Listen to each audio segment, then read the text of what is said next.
The cardboard boxes stacked along my living room wall looked less like packing supplies and more like gravestones, each one marking the death of my marriage. I sat there on the floor, my back pressed against the cold radiator, holding the final divorce decree in one hand and my phone in the other.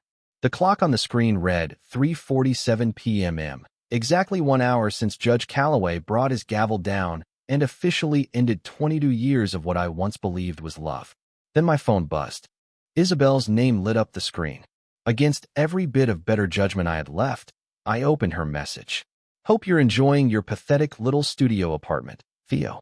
Gavin just moved his grand piano into your old music room. The movers said it's worth more than you'll make in 5 years. Oh, and we're turning your practice studio into his cigar lounge. Something for someone who actually matters in this world." Another buzz followed. This time, it was a photo. Gavin stood in my old home office, grinning like a man who'd just conquered someone else's kingdom. Behind him hung his Harvard diploma, right where my grandfather Eugene's war medals used to be.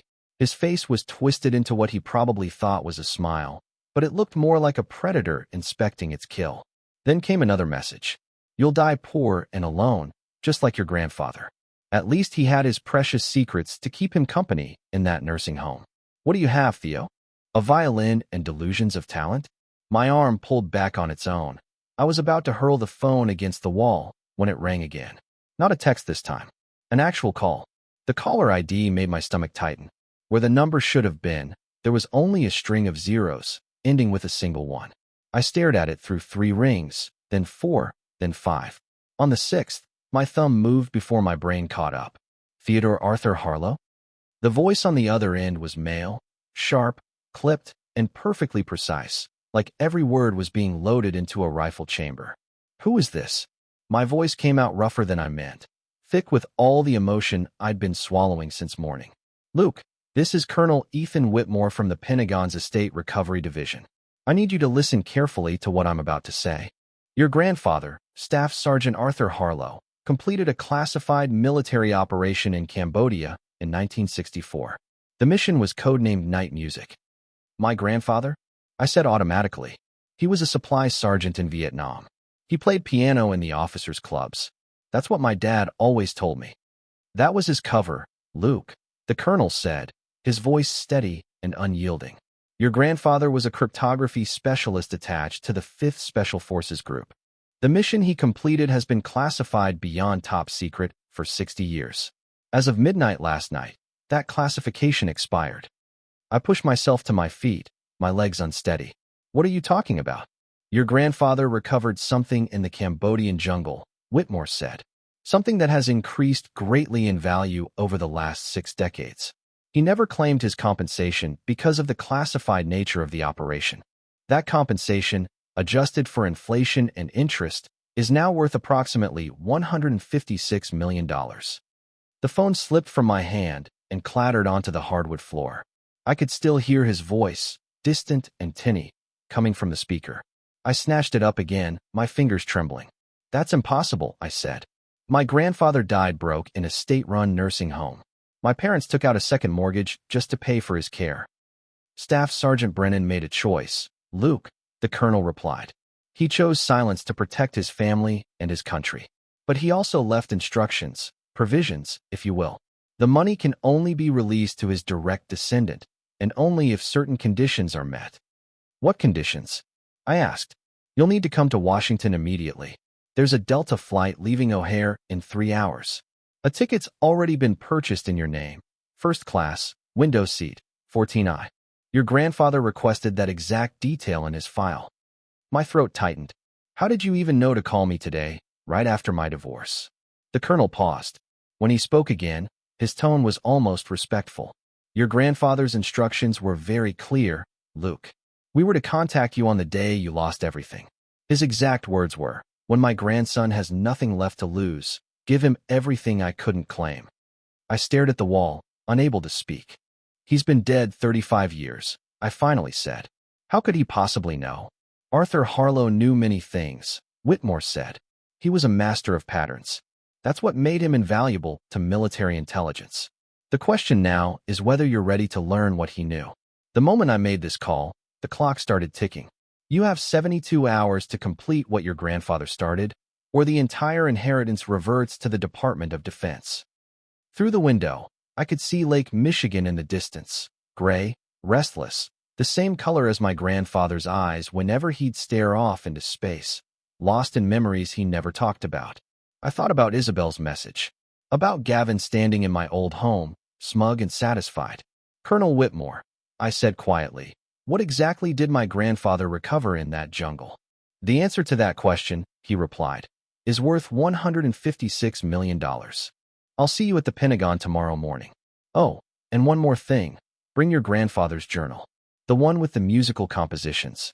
You still have it, don't you?" My eyes drifted to the one box I'd refused to let Isabel touch, the one labeled Grandpa Eugene's things in my mother's careful handwriting. "Yes," I said. "I have it." "Good. And Luke, your ex-wife's new companion, Gavin Ashford?" His grandfather, Edward Mercer, was a defense contractor in 1964. This isn't a coincidence. None of this is. Your grandfather saw it coming, decades ago. Then the line went dead. I stood there in my empty apartment, surrounded by the wreckage of a marriage and the echoes of a life I no longer recognized, holding a phone that had just connected me to a past I never knew existed. Outside, Chicago's skyline stretched toward a darkening sky, and somewhere among those towers of glass and steel, my ex-wife was toasting her new life in the home that used to be mine, with a man whose family might be tied to the same secrets my grandfather died protecting. I walked over to the box marked Grandpa Eugene's things and pulled out his old leather journal. Its pages were yellowed and fragile, filled with musical notations I'd been playing on my violin since I was a kid. But for the first time, I noticed something I'd never seen before. In the margin of the first page, written faintly in pencil, so light I had to tilt it toward the lamp, were 5 words. "For Theodore. Finish what I started. Would you like me to keep this same balance of cinematic tone and natural spoken flow for the next part? Vuskazali. Change this part much more. ChatGPT skazal. Got it. You want that entire section reimagined, not just rephrased. I'll preserve all the core facts, divorce, the call, the secret inheritance, etc., but give it a deeper emotional pull, smoother cinematic pacing, and more human narration, as if you were hearing it from Theo himself, sitting alone in that apartment, half broken, half numb. Here's the reworked version, significantly changed in tone, flow, and expression while keeping the same meaning. The boxes lined up against my living room wall looked less like I was moving out and more like I'd buried something. My marriage, my past, maybe even myself. Each one felt like a small gravestone for what used to be my life. I sat on the floor, back pressed to the radiator that hadn't worked right in years, the final divorce decree trembling in one hand, my phone in the other. The screen read 3:47 p.m., exactly 1 hour since Judge Calloway slammed his gavel and turned 22 years of love, or whatever was left of it, into paperwork. Then came the buzz. Isabel's name. Of course. My chest tightened, but I opened the message anyway, because apparently I hadn't learned my lesson yet. "Hope you're enjoying that pathetic little studio apartment, Theo. Gavin just moved his grand piano into your old music room. The movers said it's worth more than you'll make in 5 years. Oh, and your practice studio? We're turning it into his cigar lounge. Something for someone who actually matters in this world." I just stared at the screen, my pulse thudding in my ears. Another buzz followed. This time a photo. Gavin stood in my old home office. Behind him, his shiny Harvard diploma hung where my grandfather Eugene's war medals used to be. His smirk was the kind of smile you see on a man who thinks he's already won. Then came one last message. "You'll die poor and alone, just like your grandfather. At least he had his little secrets to keep him company." "What do you have, Theo? A violin and delusions of talent?" Something in me snapped. I raised my arm, ready to throw the phone, maybe break something, maybe break myself. That's when it rang. Not another text. A call. I froze. The caller ID showed nothing but a row of zeros ending with a single one. No name, no number. Just that. It rang again. And again. On the 6th ring, my thumb moved before I could stop it. "Theodore Arthur Harlow?" The voice was sharp.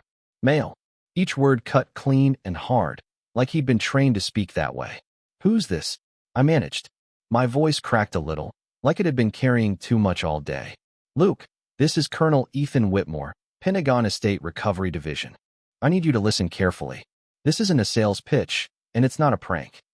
Okay, I said, hesitating. What's this about? Your grandfather, Staff Sergeant Arthur Harlow, completed a classified mission in Cambodia back in 1964. Operation codename, Night Music. I almost laughed. My grandfather was a supply sergeant. Played piano for the officers. That's it. That was his cover, Luke, the colonel said firmly. In reality, he was a cryptography expert for the 5th Special Forces Group. The mission he completed was classified for 60 years. As of last night, that classification expired. I stood up, my knees barely holding me. What does that even mean? It means your grandfather recovered something in that jungle. Something of immense value. He never claimed compensation due to the secrecy of the mission. With interest and inflation, the owed amount totals $156 million. The phone nearly slipped from my hand.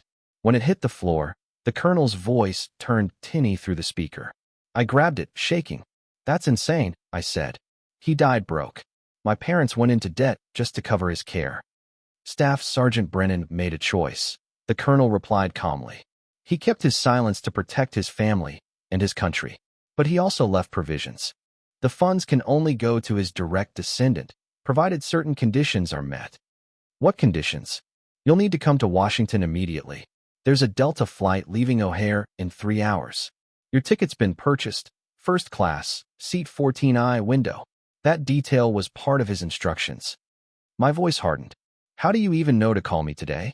Right after my divorce hearing? The colonel's tone changed. Slowed down.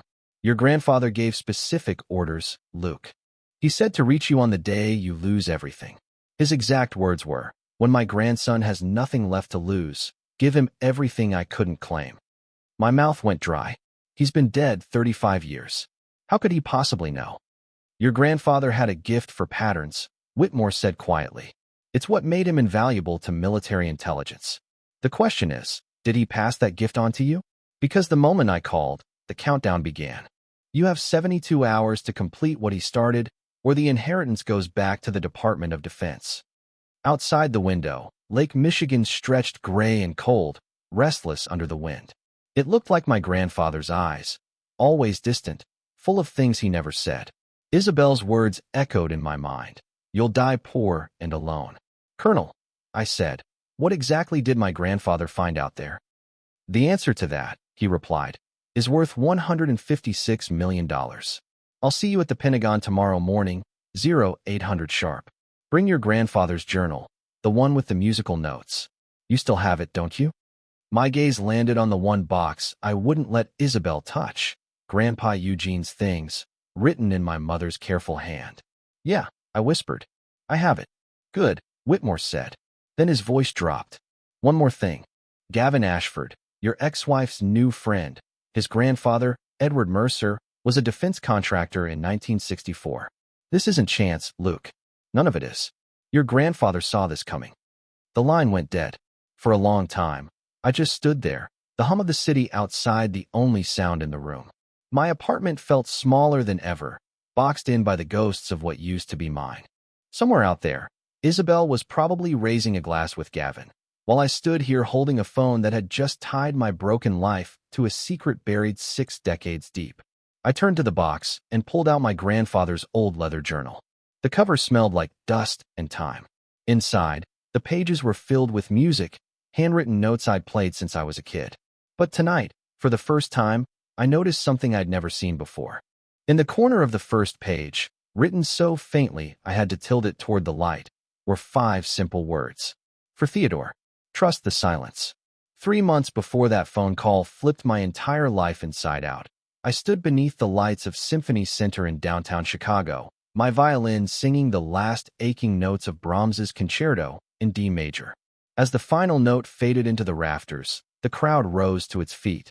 2,000 people cheering, clapping, calling my name. I should have felt proud, fulfilled. But my eyes went straight to the 3rd row, where Isabel sat, hands folded neatly in her lap. She wasn't clapping. She wasn't even smiling. Just watching me with that calm, unreadable face.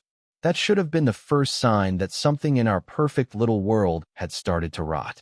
By 47, my life had become predictable in the way only comfort can make it.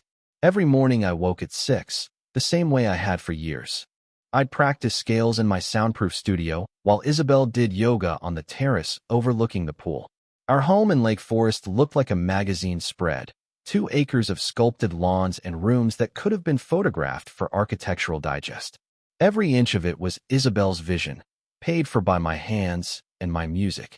We'd bought that house 15 years earlier, right after the Chicago Symphony made me first chair. Back when Isabel still came to my concerts. Back when she'd whisper that she loved watching my fingers move across the strings. At our housewarming, my mother, Mary Ann, had stood in the kitchen, running her worn hands along the marble countertops. "Your grandfather would be so proud," she'd said, eyes glistening. "Eugene always told me your music would take you places he never could." Grandpa Eugene had been gone 12 years by then, but his presence still hummed quietly in our family, like a melody you can't name but can't forget either. My father, Gerald, kept his father's photograph on the mantel, a black and white shot of a young man in uniform, eyes sharp as winter. Beside it sat his bronze star, though none of us ever knew exactly what he did to earn it. He came back from Vietnam a different man, Dad would say after his 3rd beer at family dinners. Spent 6 months in Cambodia before he was even supposed to be deployed. Never talked about it. Just played that piano like he was drowning something out. I guess I inherited that same urge to turn pain into sound. But where Grandpa played jazz in smoky bars, I chased perfection in concert halls. He thrived on improvisation. I needed order, control. Every note written, rehearsed, safe. Isabel used to love that about me. When we met 23 years ago at a charity gala, she leaned in close during our first dance and whispered, "You're not like these other men. These hedge fund types think money is music. You create something eternal." Back then, she was working for a small interior design firm, hungry, ambitious, and wearing a borrowed dress with fake pearls that somehow made her even more beautiful. I was 32, she was 29. When she looked at me, I felt like I could conduct the universe.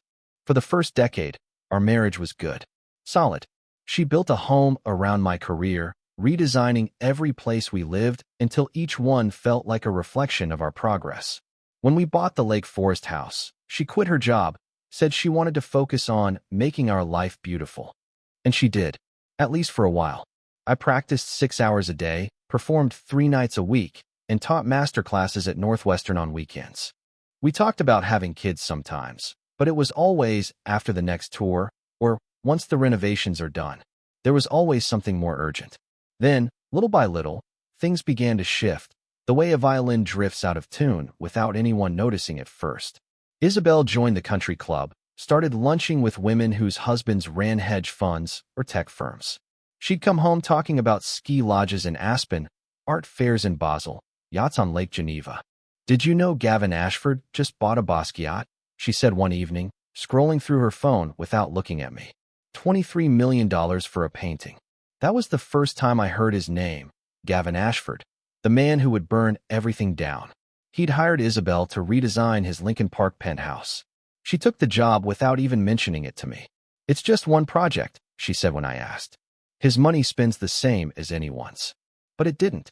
Gavin's money came wrapped in charm, attention, and compliments that chipped away at me one by one. He was 6'2" to my 5'9". Harvard MBA to my Juilliard degree. He made $40 million last year. I made $300,000. At a dinner party we couldn't avoid, Gavin clinked his glass and smiled at me. "Your husband's quite accomplished," he said to Isabel, his hand resting just a second too long on her shoulder. "Must be fascinating, living with an artist." The way he said artist made it sound like a hobby, something quaint and harmless. Isabel laughed, really laughed, for the first time in months. It was the sound that used to belong to me. 6 months later, I left for a 3-week Vienna tour with the Philharmonic, the kind of opportunity musicians dream about. But while I played Mozart under golden chandeliers, Isabel was composing something else entirely. My nephew Ethan was the one who found out. 24, earnest, still looking like a kid who hadn't learned how cruel the world can be. The FaceTime call came at 2 in the morning, Vienna time. I was sitting in my hotel room at the Imperial, sheet music spread across the desk. His face filled the screen, pale, nervous. "Uncle Theo," he said, his voice cracking like it did when he was 13. "I need to tell you something." He hesitated. I saw Aunt Isabel tonight. At Gavin Ashford's building.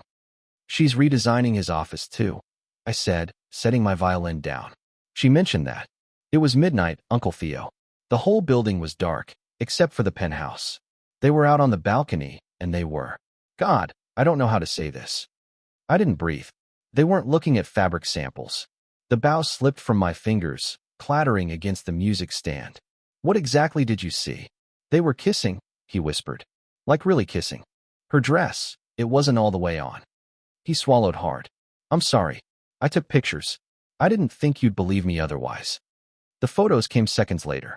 Isabel pressed against the glass railing, Gavin's hands in her hair, her red dress half unzipped, the Chicago skyline glittering behind them, like the city itself was celebrating my humiliation. The timestamp said 11:30 p.m. The same time she'd texted me that she was going to bed early with a headache. I played perfectly the next night. Every note precise, flawless, the way my life used to be. But my mind was miles away, replaying those images again and again, each one tearing a little more out of me. When everything fell apart, the review in the Viennese Herald called my performance a masterpiece of precision but hollow of soul. They didn't know it, but they were right. My heart had been carved out long before the first note of that concerto.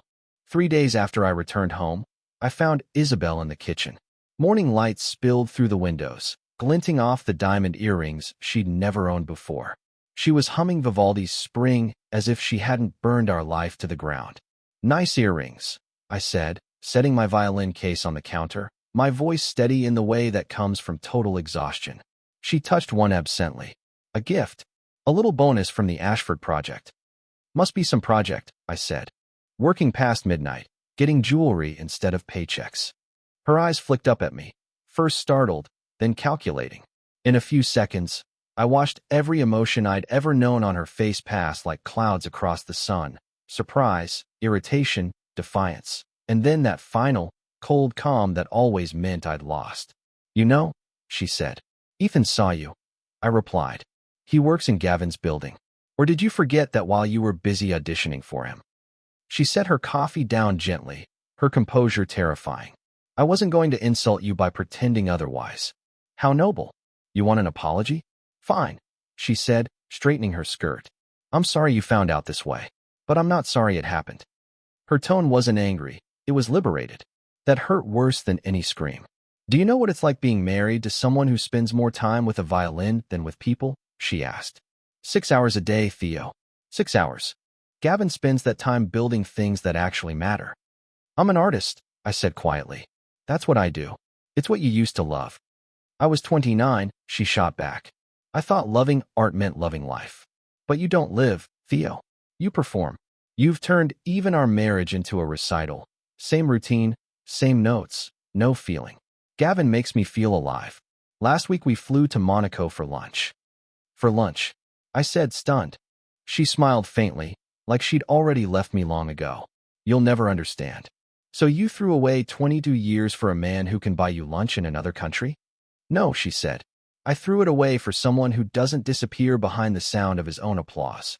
She stepped closer. You want to know the difference between you and Gavin? When he walks into a room, people rise. When you walk in, they listen, but no one follows you. No one fears disappointing you. You make music, Theo, but you don't move the world. Except yours, I said. My money moved your world pretty nicely.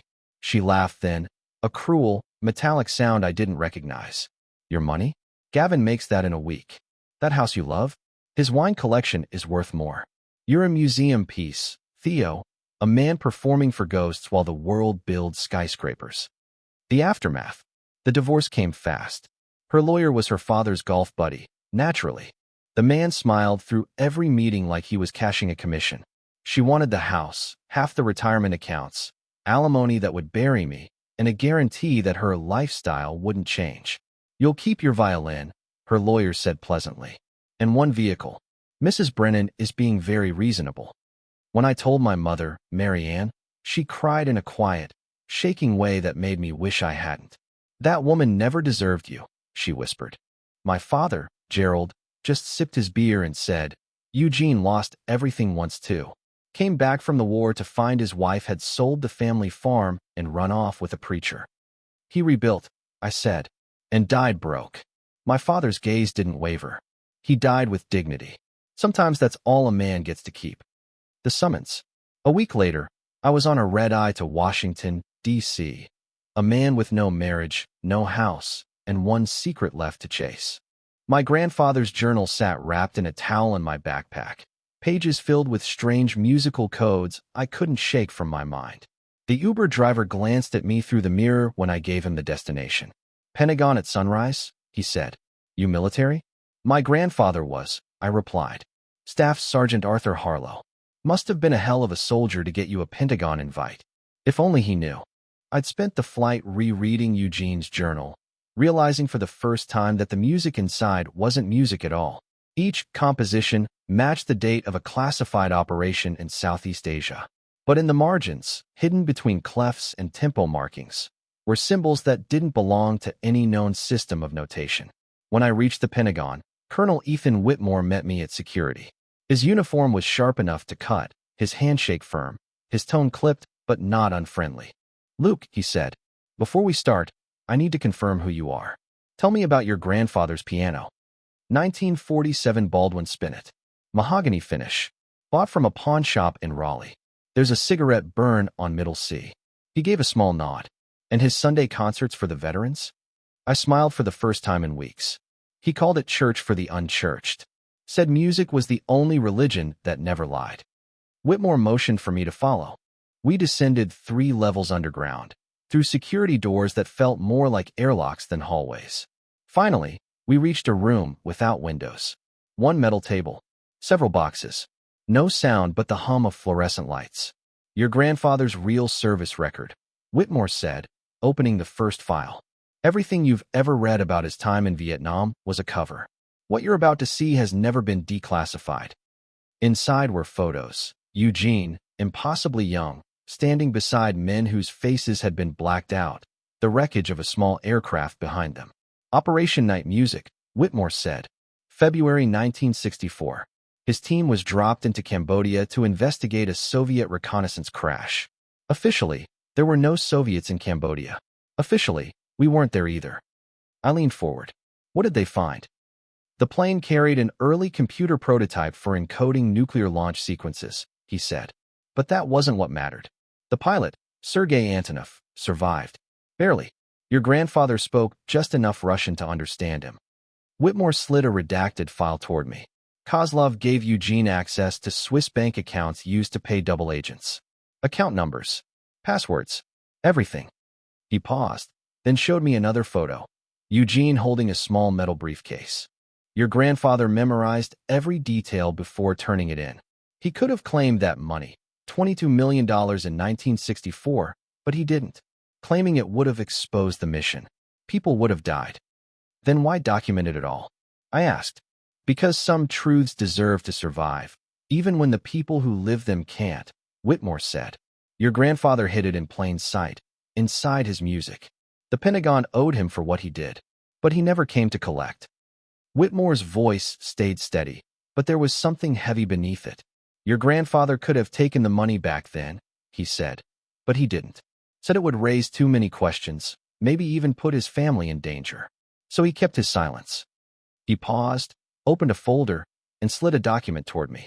But now, the statute of classification has expired. With 6 decades of interest and a few layers of government guilt piled on top, the total compensation stands at $170 million. I let that number hang in the air. You're serious? Whitmore nodded once. Deadly serious. But there's something else. He reached into his briefcase and took out an envelope. Old, yellowed, my name written across the front in my grandfather's unsteady hand. Eugene left instructions. This was to be given to his grandson only when, in his words, that grandson had lost everything material and could gain everything essential. He slid it across the table. I think that time has come. My hands were shaking as I broke the seal. Inside were 3 handwritten pages, the paper brittle and faintly smelling of tobacco and time. Theodore, if you're reading this, it means your marriage has ended and your worldly possessions are gone. I knew this day would come. Pain runs in this family like a second bloodstream. I saw in you what I saw in your father, a man who loves completely, and because of that, can be broken completely. The music I left you isn't just sound. Each piece hides something, coordinates, numbers, meaning. In Baltimore, Storage Unit 449, paid through 2087, you'll find what I couldn't destroy and couldn't claim. The Pentagon money is yours regardless, but the rest is a choice. The Swiss accounts still exist. Time has made them look clean, but they were born dirty. Those funds came from powerful families who built empires on blood. One of those names will matter to you more than the others. From the moment Whitmore contacts you, you'll have 72 hours. If you walk away, everything goes back to defense. If you pursue it, you'll hold the power to expose the truth or to bury it again. Choose carefully. Music, like truth, never dies. It only waits for someone willing to hear it. Eugene. I sat there for a long time, just staring at the pages, the words blurring. Then I folded them carefully and left. The storage facility in Baltimore looked abandoned, a relic from another century. The bricks were dark with soot, graffiti marked the metal doors, and weeds pushed through the cracks in the concrete. But when I entered the code, 122285267, hidden in the third movement of Autumn Fugue, the keypad blinked green. Unit 447 was all the way down a narrow hall that smelled of rust and rain. The lock turned easily, like it had been waiting for me. Inside was a single green filing cabinet, military issue, with a thin layer of dust. On top sat a chessboard, frozen mid-game. I recognized it immediately, the Budapest Gambit. My grandfather had taught it to me when I was 8. The gambit means sacrifice, he'd said. You lose material to gain position. Inside the top drawer was a small safe deposit key engraved Baltimore First National Bank and a worn leather portfolio. I opened it and felt my pulse quicken. Photocopies of Swiss bank statements, dated between 1964 and 1970. Deposits from U.S. defense contractors into Soviet accounts. And among them, one name repeated 17 times, Ashford Industries.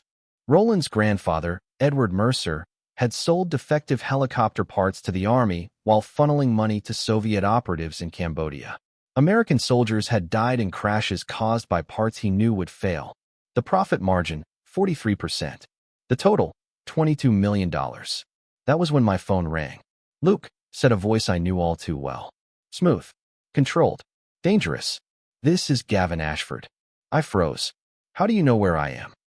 The same way I knew your wife was open to someone who could give her more, he said, almost kindly. The same way my family has known about Arthur Harlow since 1964. You've been watching us? For decades. Your grandfather stole something that didn't belong to him. We've just been waiting for a Brennan foolish enough to go looking. My grandfather wasn't a thief, I said. He documented the truth. Gavin gave a low laugh. Truth, he repeated. Truth is just what powerful men agree it is. Your grandfather betrayed his country for sentiment. Mine understood that war is just another market. I clenched my jaw. You're insane. No, he said calmly. I'm giving you an out. Take the Pentagon's money. Walk away. Leave Baltimore tonight. You'll be rich enough to never think about me or Isabel again. And if I don't, then you'll learn what loss really means. You'll have the same choice your grandfather had, silence and safety, or truth and consequences. He chose silence. Be smarter. Then the line went dead. I stood in that storage unit for what felt like an hour, surrounded by ghosts, Eugene's, the soldiers, and my own. In my hands, I held the evidence of how the powerful rewrote history and buried guilt under profit. Finally, I pulled out my phone. Ryan, I said when my cousin answered. Clear your schedule. I've got a story that'll define your career. The next morning, we stood inside the marble vault of Baltimore First National. The safe deposit box was heavier than it looked.